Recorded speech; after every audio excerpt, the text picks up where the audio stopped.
नमस्कार. मी प्राध्यापक डॉक्टर क्रांती विठ्ठलराव मोरे.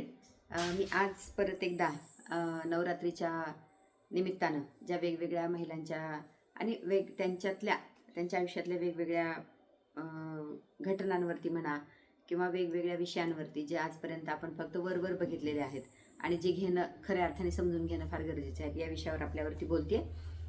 त्यानिमित्ताने आज मी बोलणार आहे भारतातल्या पहिल्या खऱ्या डॉक्टर ज्यांनी प्रॅक्टिशनर डॉक्टर की केलेली आहे किंवा डॉक्टर म्हणून प्रॅक्टिस केलेली आहे आणि रुग्णांची सेवा केलेली आहे. तर अशा रखमाबाई राऊतांच्या विषयी मी आज बोलणार आहे. रखमाबाई राऊत समजून घेताना असं आपण या विषयाला नाव देऊ शकतो. खरं तर 18व्या शतकामध्ये सुद्धा स्त्रियांनी जर ठरवलं आणि त्यांना जर घरून तसा पाठिंबा मिळाला, घरच्यांची सगळ्यांची मानसिकता जर चांगली असली, तर बाहेरच्या समाजाच्या विरोधाला थोडंसं न जुमानता किंवा त्याचा जो काही त्रास आहे तो सहन करून स्त्रिया कुठपर्यंत जाऊन पोहोचू शकतात हे त्या निमित्ताने आपल्याला कळतं. खरं तर आनंदीबाई जोशी ह्या पहिल्या डॉक्टर आपल्याला आहेत हे आपल्याला सगळ्यांना माहीतच आहे. परंतु खऱ्या अर्थाने प्रॅक्टिस केल्यामुळे आणि त्यांच्या आयुष्यामध्ये थोडेसे वेगळ्या अशा घटना घडल्यामुळं मला असं वाटलं की आपण रखमाबाई राऊतांच्याबद्दल बोललं पाहिजे आणि म्हणून मग मी आज तो विषय इथं तुमच्यासमोर ठेवते आहे. खरं तर रखमाबाई राऊतांचं जर आपण हे बघितलं कालावधी, तर साधारण 18व्या शतकामध्ये आणि त्यातले त्यात ज्याला आपण म्हणूया की थोडंसं चांगल्या पद्धतीच्या कौटुंबिक वातावरणामध्ये त्यांचा जन्म झाला. कारण त्यांच्या आईचं लग्न झालं साधारण 17व्या वर्षीच त्यांना वैधव्य प्राप्त झालं आणि त्याच्यानंतर मग त्यांना घरी न ठेवता रखमाबाईच्या आजोबांनी त्यांचं पुनर्विवाह लावून देण्याचा निर्णय घेतला. म्हणजे मानसिकता जर चांगली असली तर अगदी कुठल्याही काळामध्ये समाजाच्या प्रत्येक विरोधाला किंवा चुकीच्या असणाऱ्या प्रथा परंपरांना आपल्याला कसा विरोध करता येतो आणि त्याची सुरुवात आपल्यापासून कशी करता येते याचं एक खूप चांगलं उदाहरण मला त्या अगदी पहिल्याच त्यांच्या ह्याच्यामध्ये दिसतं. खरं तर मी पुन्हा एकदा माझ्या मैत्रिणी आणि माझ्या मार्गदर्शक डॉक्टर शैलजा मोळक यांचं इथं उल्लेख करू इच्छिते की त्यांनी रखमाबाई राऊतांच्यावरचं एक छोटीशी पुस्तिका पुन्हा एकदा, कारण खूप मोठी मोठी पुस्तकं आता आपल्याला वाचणं, आपल्यापर्यंत ती पोहोचणं खूप दुरापास्त होत चालले आणि अशा वेळेला अशा छोट्या छोट्या पुस्तिकांच्या माध्यमातून ज्यांना आपण समजून घेतलंच पाहिजे अशा सगळ्यांची चरित्र त्या आपल्यापर्यंत पोहोचवत आहेत. मी त्यांचं खूप खूप अभिनंदन करते आणि या पुस्तकाचे लेखकसुद्धा ॲडव्होकेट निकम यांचं सुद्धा खूप खूप अभिनंदन करते की त्यांनी या निमित्तानं रखमाबाई राऊतांचा जो काही इतिहास आहे, रखमाबाई राऊतांचं जे काही कार्य आहे ते आपल्यापर्यंत पोहोचवण्याचं त्यांनी काम केलेलं आहे. आणि म्हणून मग अगदी म्हणजे जयंतीबाई आणि पांडुरंग सावेंच्या पोटी रखमाबाई राऊत जन्माला आल्या, परंतु आजोबांच्या, मी आत्ता सांगितल्याप्रमाणे आजोबांच्या निर्णयानुसार त्यांचा पुनर्विवाह झाला आणि पुनर्विवाह एका सुशिक्षित अशा डॉक्टरशी झाला आणि रखमाबाईंच्या आयुष्याला एक चांगल्या पद्धतीची, ज्याला आपण म्हणूया की एक कलाटणी मिळाली किंवा एक पॉझिटिव्ह अशा पद्धतीचं एक वातावरण त्यांना त्या निमित्तानं तिथे मिळालं. आणि त्या अनुषंगाने मग म्हणजे परत त्यांचे जे काही वडील होते डॉक्टर सखाराम अर्जुन राऊत आणि यांच्या मार्गदर्शनाखाली मग त्यांचं शिक्षणसुद्धा तिथं सुरू झालं. परंतु कितीही म्हटलं तरी तो कालावधी असा होता, तो कालखंड असा होता की मुलींचा बालविवाह व्हायचा आणि रखमाबाईंचा सुद्धा अगदी वयाच्या 11व्या वर्षीच बालविवाह झाला.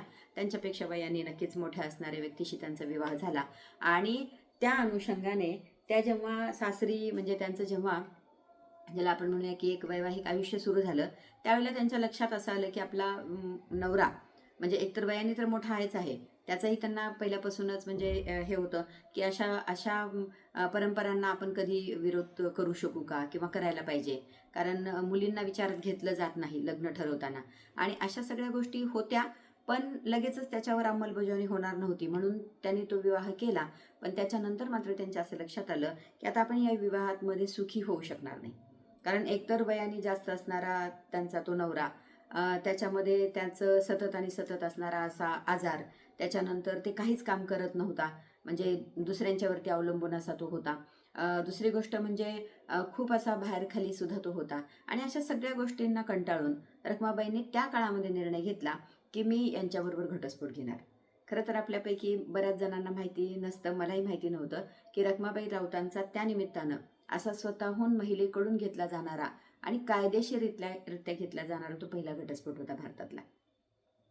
आणि त्यांचा तो खटला त्यांनी स्वतः त्याचा युक्तिवाद जो काही केला कोर्टाच्या समोर की मी का बरं, म्हणजे माझी भूमिका काय आहे की यांच्याबरोबर न राहण्याची किंवा संसार करण्याची, किंवा नेमकं कुठल्या पद्धतीनं किंवा कुठल्या विषयाच्या अनुषंगानं त्यांना हे सगळं बोलायचं होतं. तर त्यांनी केलेला जो युक्तिवाद आहे तो त्या काळात बॉम्बे हायकोर्टामध्ये खूप गाजला.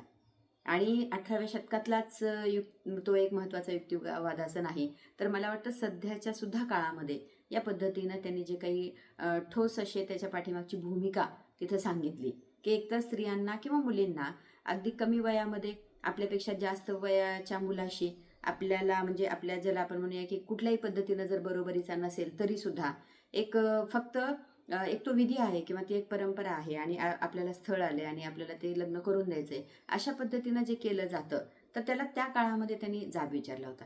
आणि खूप मोठी चपराक होती मला वाटतं 18व्या शतकातल्याच नव्हे तर आजच्या सुद्धा काळामध्ये या पद्धतीनं एका मुलीनं असा खटला दाखल करून आणि अगदी त्याला योग्य असं, ज्याला आपण म्हणूया की उगीचच नाही पण खऱ्या अर्थाने त्याला सगळ्या गोष्टींना विरोध करणं. निर्णय असा झाला, कायद्याने असं सांगितलं, कोर्टाने असं सांगितलं की तुम्हाला आम्ही 2 पर्याय देतो. एक तर वापस तुम्हाला त्या तुमच्या नवऱ्याकडे जावं लागेल, नाही तर दुसरं तुम्हाला तुरुंगात आम्ही पाठवू. आणि त्यावेळेला त्यांनी असं सांगितलं की मी एक वेळ तुरुंगात जायला तयार आहे, पण मी वापस परत त्या माणसाकडे जाणार नाही. आणि हे बोलण्याची हिंमत मला वाटतं, म्हणजे वाईट गोष्टींच्यामुळे जर ती येत असेल तर ती उलट वाईट गोष्ट आहे. पण जर आपलं म्हणणं खरं असेल, योग्य असेल, समाज उपयोगी असेल, व्यक्तिगत आयुष्यामध्ये काही आपल्याला जेव्हा त्रास होत असतात तेव्हा त्याला विरोध करणारं असेल, तर खऱ्या अर्थाने असं पाऊल आपण आजच्या काळामध्ये तरी इतक्या काय म्हणतात त्याला की अगदी म्हणजे त्याला विरोध करण्याची आपली एक धमक ठेवून करू शकतो का? आणि ते रखमाबाईंनी केलं.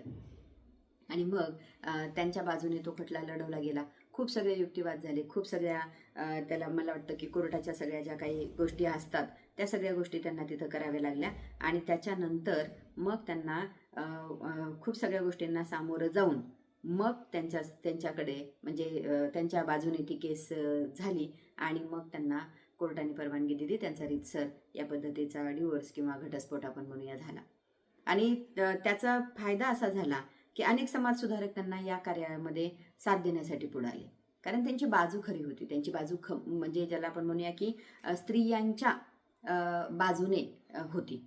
आणि स्त्रियांना जिथं कुठल्याही पद्धतीचा अधिकारच नाही, स्त्रियांना जिथं कुठल्याही पद्धतीनं काही विचारलंच जात नाही, आणि अशा वेळेला फक्त जणू काही काहीतरी आपले शेळ्या मेंढ्या आहेत आणि त्या कुणाच्या तरी म्हणजे एकाच्या दावणीहून काढायच्या आणि दुसऱ्याच्या दावणीला नेऊन बांधायच्या, असं या सगळ्या ह्याचं जे स्वरूप होतं, तर याला कुठेतरी त्याने विरोध केला. आणि तो विरोध म्हणजे त्या काळामध्ये खूप आपण म्हणूया की धाडसाचा असा होता. म्हणजे जेव्हा हे सगळं काहीही असं जे काही आत्ताचं वातावरण आहे ते वातावरण नसताना, आणि मग त्याच्यासाठी नंतर मग न्यायमूर्ती रानडेंनी तर म्हणजे या सगळ्यांचा हे घेऊन म्हणजे रखमाबाई संरक्षण समिती सुद्धा स्थापन केली. या समितीच्या माध्यमातून त्यांनी रखमाबाईंचा खटला पुढे आणण्याचा आणि बालविवाहांच्या बाबतीमध्ये जनजागृती करण्यासाठी या सगळ्या समितीचा त्यांनी पुढे त्याचा वापर केला किंवा जनजागृती या निमित्ताने केली. मुलींसाठी आणि त्यांचं म्हणजे एक सबलीकरण, स्त्रियांचं सबलीकरण, आत्ताचा जो पूर्ण सगळीकडे विषय मांडला जातो विमेन एम्पॉवरमेंटचा किंवा मग महिलांच्या सुरक्षिततेचा, संरक्षणाचा, या सगळ्या गोष्टींच्या बाबतीमध्ये त्यावेळेला खूप सगळं म्हणजे एकीकडे बऱ्याच समाजसुधारकांचा याला खूप चांगल्या पद्धतीनं सपोर्टसुद्धा होता, पण बऱ्याच वेळेला एक त्यांचं खच्चीकरण केलं जातं. म्हणजे एक मानसिकताच अशी असते की तू मुलगी आहेस, तू महिला आहेस, आणि हे सगळं आपल्याकडे या पद्धतीनं चालवूनच घेतलं जावं लागतं. म्हणजे आपण जसं म्हणतो ना की बाईचं जातीनं, आणि ही बाईची जात नेमकी काय आहे किंवा बाईची जात म्हणजे असं काय वेगळं आहे की जे पुरुषांच्या जातीमध्ये कुठंच येत नाही आणि बाईच्या जातीमध्ये येतं. या सगळ्या गोष्टींचा अगदी सखोल असा त्यांनी म्हणजे काय म्हणतात त्याला की प्रश्न समाजापुढे उभारण्याचं काम केलं. आणि त्या निमित्तानं मग अगदी त्या काळामधून सुद्धा म्हणजे ज्याला आपण म्हणूया की एखाद्या महिलेने जर असं काहीतरी पाऊल उचललं तर मग ती एक पाऊल वाट होत जाते.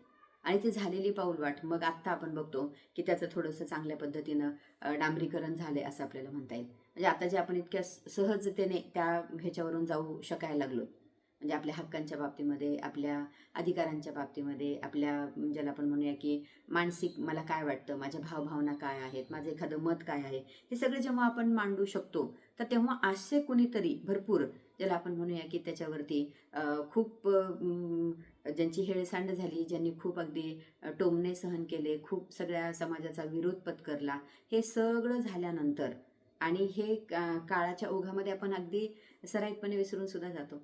नेमकं आपण कशा पद्धतीने इथपर्यंत आलो हे आपण कधी आठवत सुद्धा नाही. आणि म्हणून मग कधी कधी माझं असं म्हणणं असतं की आपण खऱ्या अर्थाने स्वातंत्र्याचा उपभोग घेतोय की स्वातंत्र्याचं रूपांतर स्वैराचारामध्ये करतोय. जसं आता आपल्याकडे आता सुरू झालं, म्हणजे त्यावेळेला ते किती खऱ्या मुद्द्यांच्यासाठी लढत होत्या, त्याचा विरोध पत्करत होत्या. आणि आता मात्र आपण तुला काय करायचंय, म्हणजे कुठल्याही बाबतीमध्ये माझं असं म्हणणं नाही, मी असं कधीच दोन्ही गोष्टींचा असं टोक गाठा असं म्हणत नाही, परंतु खऱ्या अर्थाने स्वातंत्र्य आणि खऱ्या अर्थाने ते जर आपल्याला जपायचं असेल तर आपल्याला सुद्धा ह्या सगळ्या गोष्टींची कुठेतरी मूलभूत अशी जी गरज होती किंवा ज्याच्यासाठी हा सगळा संघर्ष त्यांनी सहन केला होता, या सगळ्या संघर्षाला त्यांनी तोंड दिलं होतं.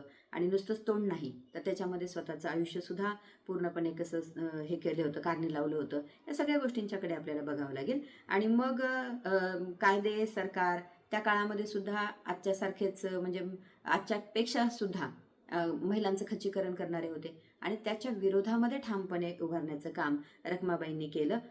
खूप सगळ्या सुधारकांनी मी मगाशीच सांगितल्याप्रमाणे त्यांना पाठबळ दिलं. आणि महत्त्वाचा मुद्दा की खूप सगळ्या ब्रिटिश अधिकाऱ्यांनी सुद्धा, ब्रिटिश महिलांनी सुद्धा, ब्रिटिश जे काही त्या काळामधले समाजसुधारक होते त्यांनी सुद्धा त्यांना या सगळ्या विषयाच्या निमित्तानं त्यांच्या बाजूनं उभं राहून त्यांना पाठबळ देण्याचं काम केलं. म्हणजे आपण नेहमी ब्रिटिशांना आपले विरोधक समजतो आणि हे, परंतु खरं जर चांगल्या पद्धतीचं काम कोणी करत असेल तर अगदी त्या पद्धतीनं त्याला एक दुजोरं देण्याचं काम. जसं आपण नेहमी म्हणतो की ब्रिटिशांनी आपल्याकडे एवढं आपल्यावरती राज्य केलं, इंग्रजांनी आपल्याला एवढा छळ केला, एवढं सगळं हे केलं, पण शिक्षणाचं सार्वत्रिकरण किंवा शिक्षण आपल्यापर्यंत आणण्याचं काम सुद्धा त्यांनीच केलं. आणि म्हणून मग अशा कितीतरी इंग्रजी शाळा जी काही पहिली सुरू झाली, महात्मा फुलेंनी जी काही सुरू केली, तर त्याला सुद्धा जी मान्यता आहे ती त्यांनी दिली. म्हणजे या ना त्या कारणाने त्यांच्यामध्ये सुद्धा अशा काही चांगल्या वृत्तीची माणसं होती आणि त्यांचं सुद्धा पाठबळ, त्यांचा सुद्धा ज्याला आपण म्हणूया की एक रखमाबाईंचं मनोबल वाढवण्यासाठीचं एक थोडंसं पुरेसं असं पाठबळ या महिलांनी, ब्रिटिश महिलांनी सुद्धा त्यांना दिलेलं होतं. हा खटला सुरू असताना टाइम्स ऑफ इंडियामध्ये, म्हणजे बघा कालच्याही याच्यामध्ये आपण टाइम्स ऑफ इंडियाचं नाव ऐकलं होतं आणि त्याच्यामध्ये आपल्याला लक्षात येईल की जर महिलांनी ठरवलं, आज आपण साधा आपल्या घरामध्ये येणारा एक पेपर वाचत नाही, बऱ्याच वेळेला खूप वेळेला आपण जेव्हा विचारतो की म्हणजे समजा त्यातले त्यात की आपला एखादा अर्थसंकल्प होतो किंवा मग आपल्याकडे संसदेमध्ये आपल्या पूर्ण सगळा आढावा ठेवला जातो, आपण त्याच्यामध्ये विचारतो कधी कधी काही महिलांना की आपण या विषयावरती बोलूयात का, तर महिला अगदी सहजपणे म्हणतात की नाही होते, नाही वाचलं.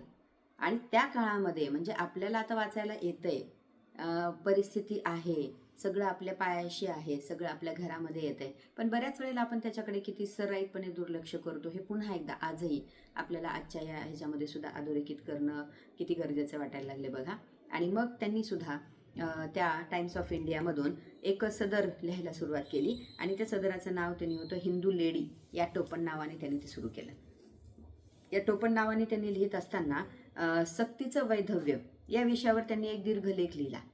आणि बालविवाहाचा म्हणजे हिंदू स्त्रियांची होणारी जी काही परवड आहे, बालविवाहामुळे हिंदू स्त्रियांची जी काही होणारी अडचण आहे, बालविवाह आणि त्याच्यानंतर लवकर येणारं वैधव्य, मग पदरामध्ये एखादं जर मूल असेल तर अजून त्या निमित्ताने होणारी त्यांची एकूण सगळीकडेच समाजामध्ये, माहेरी सासरी सगळीकडेच होणारी त्यांची परवड आणि खऱ्या अर्थाने आपला जन्मसुद्धा नकोसा वाटणं, या सगळ्या गोष्टी किती म्हणजे मनाला तर टोचणाऱ्या बोचणाऱ्या आहेतच, पण एक माणूस म्हणून जगण्याची सुद्धा आपल्याला इच्छा उरू नये आणि आपल्याला लवकर मृत्यूसुद्धा मिळू नये, अशा कात्रीत सापडलेल्या, अशा कचाट्यात सापडलेल्या महिलांच्या सगळ्या प्रश्नांना त्यांनी त्याच्यामध्ये लिहायला सुरुवात केली. आणि त्या अनुषंगानं बालविवाहाच्या या अनिष्ट प्रथेने कितीतरी लोकांच्या जीवनामधला, जसा त्यांच्यासुद्धा स्वतःच्या जीवनामधला आनंद जसा हिरावून घेतला होता, तसा सगळ्यांच्याच आयुष्यामधला हा आनंद कसं हे बालविवाह हे करून घेत आहेत, पूर्णपणे हिरावून घेत आहेत.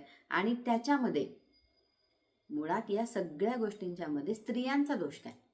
त्याने अगदी प्रश्न असा विचारला होता की हे सगळं माझ्या बाबतीत झालं, मला शिकायचं होतं, मला पुढे काहीतरी करायचं होतं, मला अजून काहीतरी ह्या सगळ्या गोष्टी वेगळ्या पद्धतीनं घडवायच्या होत्या, मला एक चांगली पद्धत पहिल्यांदा सबल स्त्री व्हायचं होतं, नागरिक व्हायचं होतं, पण साधं मला स्त्री सुद्धा होऊ दिलं जात नाही आणि बालवयामध्येच अशा कुठल्या तरी ज्याला आपण म्हणूया की प्रौढ अशा व्यक्तीशी माझं जे लग्न लावून दिलं जातं आणि बालमनाची जी काही अवस्था आहे तीच संपत नाही तोपर्यंत मातृत्व, तीच संपत नाही तोपर्यंत वैधव्य, तीच संपत नाही तोपर्यंत या सगळ्या गोष्टींच्या निमित्ताने होणारी परवड, असं माझ्याच वाट्याला एक स्त्री म्हणून का?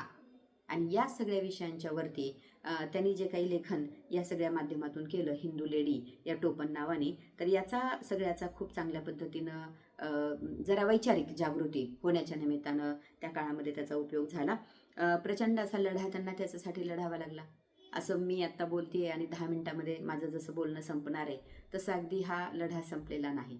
जवळपास 4-4.5 वर्ष त्यांना त्या सगळ्या संबंधाने लढा द्यावा लागला, युक्तिवाद करावे लागले, खूप सगळ्या गोष्टींच्या वरती त्यांना बोलावं लागलं, खूप सगळ्या गोष्टी त्यांना इतर लोकांच्याकडनं सुद्धा सहन कराव्या लागल्या.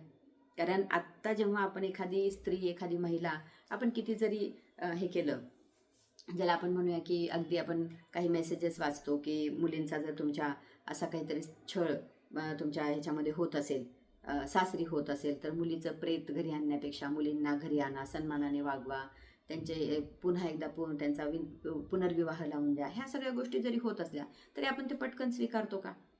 आजही आपण असं म्हणतो की नाही, पहिल्यांदा बघूया, शक्यतो तर त्याच ठिकाणी ह्या सगळ्या गोष्टी होतात का बघू. शक्यतो मुलींनाच आपण समज देण्याचं काम करतो आणि ते चांगलं असेल तर दिलंही पाहिजे. माझं असं म्हणणं नाही, मी नेहमीच म्हणते की मी अशी कुठलीच टोकाची भूमिका घेणार नाही आणि तशी टोकाची भूमिका म्हणजे समाजसुधारक किंवा त्या पद्धतीचे विचार होत पण नाही. म्हणून त्याचा एक मधला मार्ग तर काढताच आला पाहिजे. पण जेव्हा कळतं की खरंच हे व्यक्तिविरोधी पण आहे, समाजविरोधी पण आहे, त्या महिलेची कुचंबना सुद्धा त्याच्यामधून होते, तर अशा वेळेला जेव्हा एखादा निर्णय घ्यायची वेळ येते तेव्हा संपूर्ण समाज, संपूर्ण कुटुंब या सगळ्या मुलींच्या ठामपणे आजही पाठीमागे उभारताना थोड्याफार प्रमाणात दिसतंय, पण पूर्णतः असं होताना दिसत नाहीये. आणि म्हणून रखमाबाईंना सुद्धा इतक्या सहजतेने फक्त त्यांनी युक्तिवाद केले. आज आपण वाचतोय रखमाबाईंना, 21व्या शतकामध्ये आपण वाचतोय रखमाबाईंना, पोस्ट मॉडर्नमध्ये वाचतोय आपण रखमाबाईंना, पण त्या वेळामधली काय परिस्थिती असेल, त्यांची मानसिकतेचं किती खच्चीकरण करण्याचं काम झालं असेल.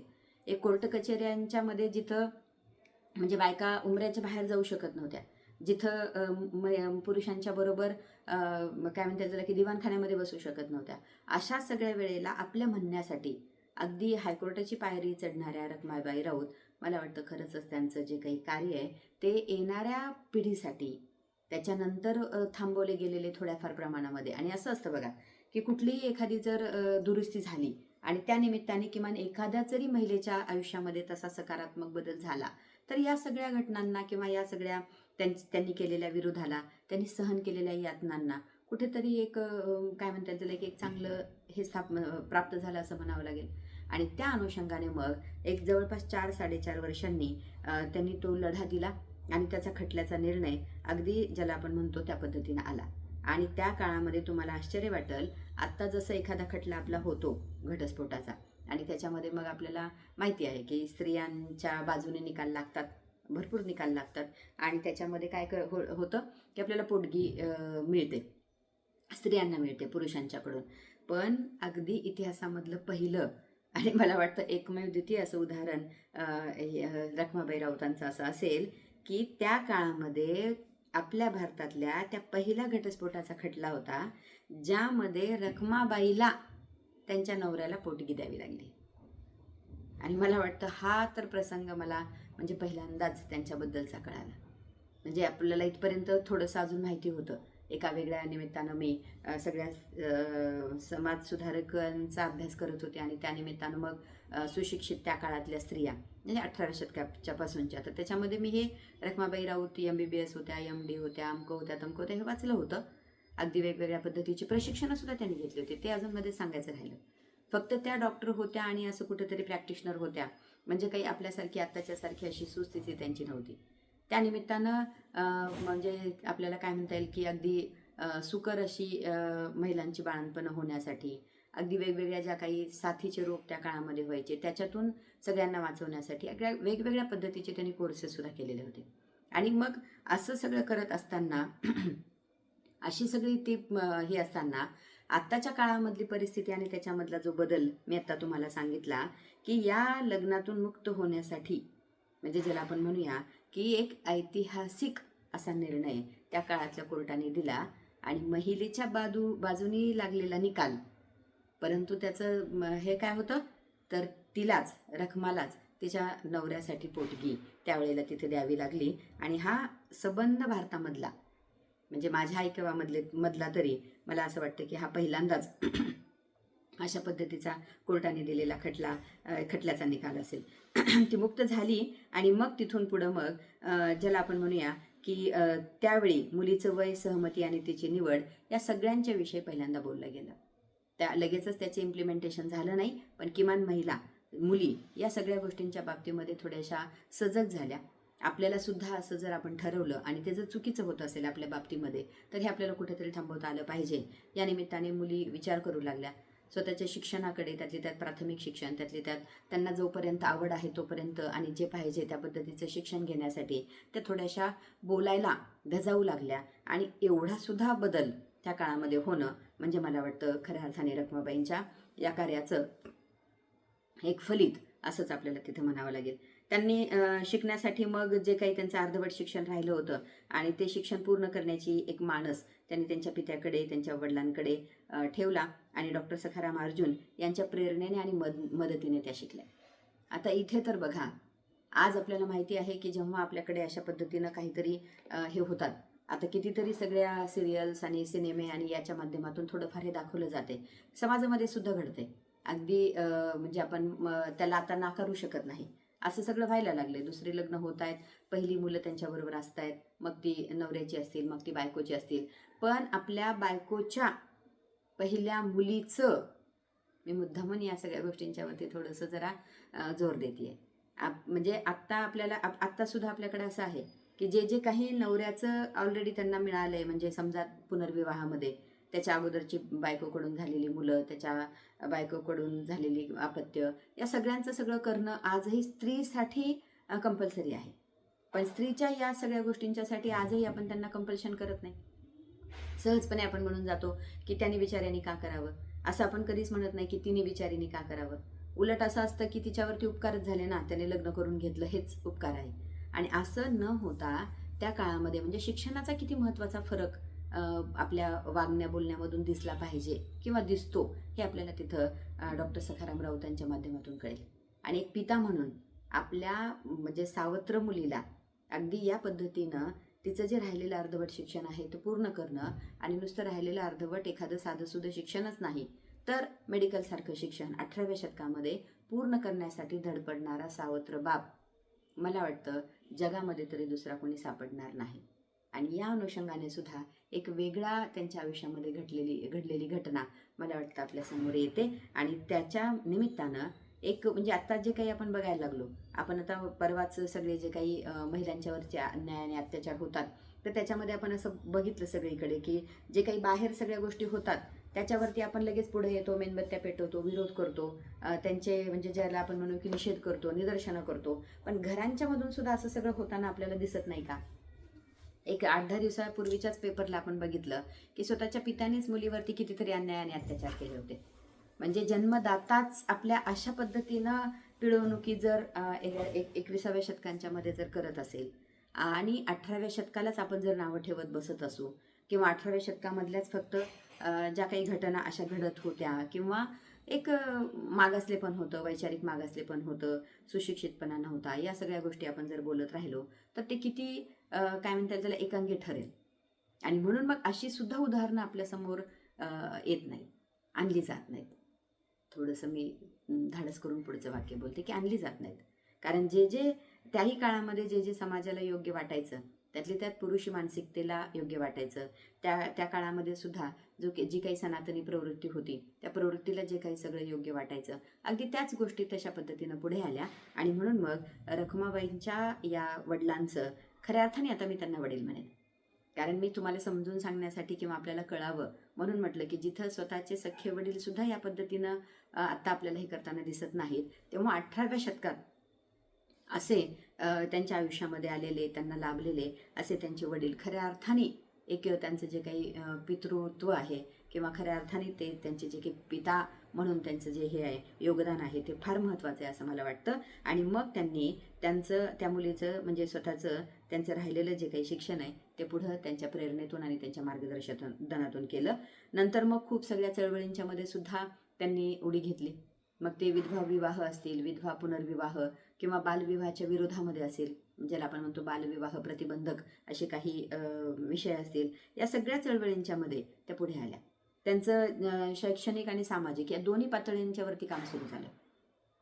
आणि हे खूप महत्त्वाचं आहे, कारण आपल्याकडे सुद्धा आता आपण जेव्हा शिक्षण घेतो तेव्हा सामाजिक या प्रश्नांच्याकडे आपल्याला बघायला वेळ पण नसतो आणि त्या पद्धतीने आपण बघत नाही. आणि म्हणून मग आम्ही असं बऱ्याच वेळेला आता बघतो की कितीतरी असे सगळे निर्णय होऊन जातात. विद्यार्थी हिताचे असतात नसतात, समाज हिताचे असतात नसतात, पण एक शिक्षण आपण घेतोय आणि आपण एक जबाबदार नागरिक आता उद्याचे होणार आहोत म्हटल्यानंतर या सगळ्यांची काय म्हणता येईल त्याला की आपल्याला माहिती आपल्या शिक्षणाच्या बरोबरच असणं फार गरजेचं आहे. म्हणजे मग आपल्याला एक दिशा मिळते, म्हणजे आपल्याला कळतं की नेमकं आपण कुठून कुठपर्यंत जाण्याचं एक हे ठरवतोय. आणि त्या अनुषंगाने एकीकडे शिक्षण आणि एकीकडे या सगळ्या सामाजिक सुधारणा, एकीकडे सामाजिक सगळे हे लढे, या दोन्हीच्या पातळीवरती त्यांचा लढा तिथे सुरू झाला आणि खूप महिलांच्यासाठी तो प्रेरणादायी ठरला. म्हणजे बरेचसे बालविवाह थांबले, थोडीशी जनजागृती पालकांच्या मध्ये झाली आणि मग थोडंसं त्यांनी या सगळ्या गोष्टींच्याकडे पॉझिटिव्ह बघून एक थोडा ऑप्टिमिस्टिक असा थिंकिंग त्यांचं सुद्धा झालं आणि बरेचसे त्याच्यामधून म्हणजे मुली या सगळ्या बालविवाहाच्या कचाट्यातून जराशा सुटल्या आणि त्यांची वाट जरा थोडीशी, ज्याला आपण म्हणूया की यांच्या निमित्ताने थोडीशी सुकर झालेली आपल्याला दिसते. त्याच्यानंतर मग जवळपास 91 वर्ष त्या जगल्या आणि वयाच्या एवढ्या पूर्ण वर्षांच्या मध्ये सुद्धा त्यांनी आपलं संपूर्ण जीवन वैद्यकीय आणि सामाजिक अशा दोन्ही सुधारणांच्यासाठी किंवा ज्याला आपण म्हणूया की दोन्ही सेवेसाठी त्यांनी आपलं आयुष्य पूर्णपणे पणाला लावलं किंवा आयुष्य आपलं पूर्णपणे त्याच्यासाठी त्यांनी वेचलं. म्हणजे 18व्या शतकात एवढं धाडस करणाऱ्या, 18व्या शतकामध्ये एवढा बंड करणाऱ्या, आणि हे धाडस आणि बंड कधी होऊ शकतं तर स्वतःमध्ये आत्मविश्वास असेल तर, सेल्फ कॉन्फिडन्स असेल तर. आणि आपण आता बघतोय की सेल्फ इंडिपेंडंट आपण होतोय, पण सेल्फ कॉन्फिडन्स आपल्यामध्ये येतोय का? आणि हा सेल्फ कॉन्फिडन्स खऱ्या अर्थाने योग्य पद्धतीचा विचार आपल्याला जेव्हा करायला म्हणजे आपण करतो तर त्यावेळेला मिळालेलं शिक्षण, आजूबाजूची सगळी परिस्थिती, मग त्याला आपोआपच हळूहळू मिळणारा पाठिंबा आणि या सगळ्यांच्या आधारावरती आपल्यामध्ये होत असतो. आणि तो आत्मविश्वासाने लढला गेलेला, धाडसाने लढला गेलेला हा लढा समाजातलं, संपूर्ण भारतातलं आणि एकूणच जी काही एक चांगल्या पद्धतीची मानसिकता बदलवण्याच्या दृष्टिकोनातून होतं, अशा एका सुंदर अशा भविष्याचं चित्र रेखाटण्याचं झालं असं आपल्याला म्हणता येईल. रखमाबाई म्हणजे मुळातच त्या हुशार होत्या, त्याच्यामुळे केम्ब्रिज विद्यापीठाचा जो काही वर्षभराचा अभ्यास होता तर आपल्याला तिथेही अजून आश्चर्याचा धक्का त्यांनी दिलेला आहे की अवघ्या 4 महिन्यांच्या मध्ये त्यांनी तो पूर्ण केला. म्हणजे ग्रास्पिंग पॉवर त्यांची एवढी होती किंवा काहीतरी करण्याची एक काय म्हणतात तर क्युरिओसिटी त्यांच्यामध्ये एवढी होती, सगळं जाणून घ्यायची. आणि हे सगळं आपण करून घेऊन त्याचा उपयोग समाजाला झाला पाहिजे हे सुद्धा त्याच्या पाठीमागची भूमिका आणि भावना होती. आणि त्याच्यामुळे सगळं त्यांनी जे काही एज्युकेशन आहे ते सुद्धा कंप्लीट केलं. London school of medicine for women इथे प्रवेश घेऊन त्यांनी 3 वर्षात वैद्यकीय शिक्षण पूर्ण केलं. तिथंच त्यांनी ट्रेनिंग सुरू केलं. ॲनेस्थेशिया किंवा सुईणीचं बाळंतपण, त्याच्यानंतर त्याच्या पाठीमागचं शास्त्र, स्त्रीरोग विशेष चिकित्सा, या सगळ्यांचा अभ्यास त्यांनी त्या काळामध्ये केला. अगदी दंत विभागातलं सुद्धा त्यांनी भरपूर असं सगळं ज्ञान त्याच्यामध्ये घेतलं. बालरोगाचं ज्ञान त्यांनी घेतलं. थोड्याफार प्रमाणामध्ये नेत्ररोग उपचार याचं सुद्धा ज्ञान त्यांनी घेतलं. आणि आत्ताच्या काळामध्ये आपण जसं म्हणतो की एखाद्या अवयवाचा जर एखादा डॉक्टर असेल तर तो दुसऱ्या म्हणजे त्याला ते तेवढं शिक्षणही होत नाही आणि त्या सगळ्या गोष्टी तो करायलाही धजावत नाही. आणि असं न करता एक डॉक्टर म्हटल्यानंतर संपूर्ण शरीराचा, संपूर्ण मानवाचा, किमान म्हणजे त्याचा जीव आपल्याला वाचवण्यासाठी तरी किंवा त्याला त्या पद्धतीनं थोडंसं हे करण्यासाठी तरी आपल्याला सगळं आलं पाहिजे, या अनुषंगाने जवळपास सगळ्याच विषयांच्या वरती त्यांनी सगळ्या गोष्टी शिकून घेतल्या, आत्मसात केल्या आणि त्याचा उपयोगसुद्धा केला. म्हणूनच आपण त्यांना म्हणतो पहिल्या प्रॅक्टिशनर डॉक्टर. म्हणजे दोघींचाही कालखंड तसा एकच आहे, 1 वर्षाचं फक्त दोघींच्यामध्ये अंतर आहे. पण तरीही आनंदीबाईंना अकाली जो काही मृत्यू आला त्याच्यामुळे त्यांचं ते कार्य पूर्ण होऊ शकलं नाही. परंतु यांनी मात्र आपलं अख्खं आयुष्य त्याच्यासाठी त्यांनी वेचलं. आणि जी त्यांच्या मनामध्ये एक त्यांनी ठरवलं होतं की मला असं असं काहीतरी व्हायचं आहे, आणि म्हणजे ज्याला आपण म्हणतो की एक एम ठरवणे, एक गोल ठरवणे आणि त्याच्यापर्यंत जाईपर्यंत आपण पूर्णपणे त्याच्यासाठी समरस होऊन काम करणे, हे सगळं त्यांनी केलेलं होतं. त्या भारतात परतल्यानंतर साधारण 22 वर्ष त्या सुरतमधल्या माळवी हॉस्पिटल इथे मेडिकल ऑफिसर म्हणून कार्यरत होत्या. त्याच्यानंतर मग रखमाबाईंनी एवढंच फक्त केलं नाही, तर महिलांच्या मनामधली जी काही भीती आहे, त्या काळामध्ये सुद्धा ज्या काही अंधश्रद्धा त्यांच्यामध्ये होत्या, त्या सगळ्या दूर करण्यासाठी वैद्यकीय मदत करून ह्या सगळ्या कशा दूर करता येतात, म्हणजे जे काही हे आहे त्याला विज्ञानाची जोड देत, वैद्यकीय शास्त्राचा थोडासा त्यांना सगळ्या महिलांना जाणीव करून देत आणि त्यांच्यामध्ये मग एक थोडंसं एक शास्त्र त्यांना समजावून सांगून त्या अनुषंगाने त्यांचे जे काही सगळे आजार आहेत किंवा त्यांचे जे काही सगळ्या पीडा आहेत, वेदना आहेत, त्याच्यावरती थोडंसं त्यांनी काम केलेलं आपल्याला दिसतं. आणि भरपूर अशी सगळी त्याच्यामधून सुद्धा महिलांना एक त्यांची एक जीवनमान उंचवण्याचं सुद्धा काम त्या माध्यमातून त्यांनी केलेलं आहे. त्याच्यानंतर मग त्यांनी एका आश्रमाची सुद्धा किंवा एका संस्थेची सुद्धा निर्मिती केली, विधवांच्यासाठी वनिता विश्राम. त्याच्यानंतर अशा वेगवेगळ्या पद्धतीचे, ज्याला आपण म्हणूया की आरोग्यविषयक व्याख्यान, अस्पृश्यता निवारण, प्रौढ साक्षरता, त्याच्यानंतर विधवा पुनर्विवाह, बालसंस्कार वर्ग, अशा वेगवेगळ्या कामांच्या मध्ये त्या अगदी आयुष्यभर सक्रिय राहिल्या. आणि संपूर्ण आयुष्य त्यांनी खऱ्या अर्थाने त्यांना जे करायचं होतं त्याच्यामध्ये त्यांनी ते घालवलं. म्हणून स्वतःचा घटस्फोट होऊन सुद्धा त्यांनी इतरांच्या जीवनामध्ये आनंद फुलवण्याचं काम केलं. नाहीतर आपल्याला असं बऱ्याच वेळेला असं लक्षात येतं की बऱ्याच वेळेला म्हणजे माणूस पूर्णपणे मग उद्विग्न होऊन जातो, स्वतःच्या जीवनाकडे बघण्याचा त्याचा दृष्टिकोन पूर्णपणे पेसिमिस्टिक होऊन जातो, निगेटिव्ह होऊन जातो, नकारात्मक होऊन जातो. आणि मग आपण इतरांच्या जीवनाबद्दल तर काय विचार करणार. पण त्यांनी असं न करता या सगळ्या गोष्टी केल्या. मात्र पुन्हा एकदा आपल्याला लक्षात असं येतं की जीवनाच्या शेवटी जेव्हा एवढं सगळं त्यांनी केल्यानंतर बऱ्याच वेळेला किंवा बऱ्याच ठिकाणी अशी पॉसिबिलिटी होती की त्या कुठेही राहू शकल्या असत्या, पण त्यांनी स्वतः एकटंच जीवन जगण्याचा किंवा शेवट एकटंच राहण्याचा असा त्यांनी निर्णय घेतला, पसंती त्याला दिली. आणि एवढं सगळं काम त्यांनी उभारून सुद्धा या माणसांचं मोठेपण किंवा या माणसांचं जे काही एवढे आपल्याला म्हणजे एवढ्या छोट्याशा लेखामधून मी एवढं भरभरून बोलते, तर त्यांचं स्वतःचं कार्य त्यांनी जर सगळ्यांच्या समोर आत्मचरित्रातून आणलं असतं तर अजून ते किती प्रेरणादायी ठरलं असतं. पण असं कुठलंही त्यांनी स्वतःचं आत्मचरित्र लिहिलं नाही. म्हणजे खरं तर कधी कधी अशी खंत आपल्याला एखाद्या माणसाच्याबद्दल वाटते. आणि तशाच पद्धतीचं हे आजचं मला वाटतं व्यक्तिमत्व होतं की त्यांनी खरंच आपलं स्वतःचं असं एक आत्मचरित्र लिहिणं खरं तर फार गरजेचं होतं, पण तसं ते लिहिलं नाही. मात्र त्यांची जी भाची आहे मोहिनी वर्दे नावाची, तर तिनं 1982 डॉक्टर रखमाबाई एक आर्त हा चरित्र वजा ग्रंथ छापला. आणि याची एक आवृत्तीसुद्धा म्हणजे हे जे आजचे आपले लेखक आहेत तर त्यांनी त्या पुस्तकाचं हे दिलेलं होतं, काय म्हणतील त्याला, की प्रस्तावना दिलेली होती, दीर्घ प्रस्तावना. आणि म्हणूनच मग ही दीर्घ प्रस्तावनाच पुन्हा लोकांच्या समोर जर आणली तर अगदी व्यवस्थित पद्धतीनं जे खरं समाजापुढे आणण्याचं गरजेचं आहे आणि जितकं आणण्याचं गरजेचं आहे ते सगळं याच्यामध्ये येऊ शकतं, अशी भूमिका ॲडव्होकेट निकम यांना सुद्धा वाटत होती. आणि त्या भूमिकेला एक चांगलं मूर्त स्वरूप देण्याचं काम ॲडव्होकेट शैलजा मोळक यांनी केलं आहे. आणि म्हणून मग त्या दोघांचे पण मी आभार व्यक्त करते. आणि आजची ही रखमा तुम्हाला कशी वाटली, आजपर्यंत आपण या पद्धतीनं रखमाबाई राऊतांचं चरित्र ऐकलं होतं का, या सगळ्या कमेंट्स मला जरूर कळवा. धन्यवाद.